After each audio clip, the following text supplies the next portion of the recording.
Assalamu alaikum, урматтуу Жалал Баш тургундары, жана коноктору. Ошондой эле адилеттүү жарандар YouTube каналынын хейтерлери, колдоочулары, подписчиктери. Хейт жазабыз, комментарий жазабыз, бөлүшөбүз, подписка кылабыз. Мына бүгүн 14 январь. Мэриянын жанында турам. Мэриянын жанында эмес, тушунда. Менин астында турам. Сразу бир жолдон тапкылачы. Тура, мына Респойнт. Респойнтты жанында турам. Bir 3-4 жол чыгардым муну Респойнттычы. Не дейм келет? Бул 20 ноябрда ачылган. Мэр там министрликтен келгенби, акимчиликтерден келгенби, кайсы жактан Бишкектен келип, кызыл лентаны кесип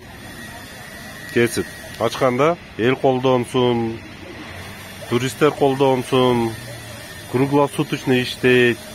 Түнү кыстап калсам, ол көчөдө жүргөндөр келип кыйналып ушул жерге ышкырып кетсин деп.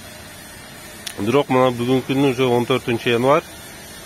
Мында орто эсепте 53-54 күн болуп тур да, 5-6 күн эле камы 2 ай болуп атыр да ачылганыгачы.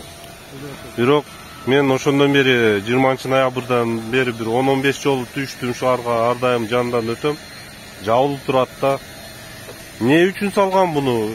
Эптеп акчаны коротуп, эптеп акчаны иштетип, эптеп иш көз боймочулук болду, бул мына иш болуп атат деп. Эми куруп койгондон кийин ачып койбойсуңарбы, туугандар? Эл колдонсун, келсин. Мындай кыстап калганда кирип иштерин кылсын. Бул эме көз боймочулук мына ачтык болду деп. Бунун аркасынан бир Калашникова деген түрмөдө отурат азыр. Не максат менен курган да бул? Неме максат менен кургансыңар да? Ошол суроо. Бул туризм министрлиги кимиси курган? Не себеп менен? Ачтыңар 2 айдан бери жабык турат. Ачып атканда мактанып ачкансыңар. Туурабы? Ошого жооп берип койсоңор.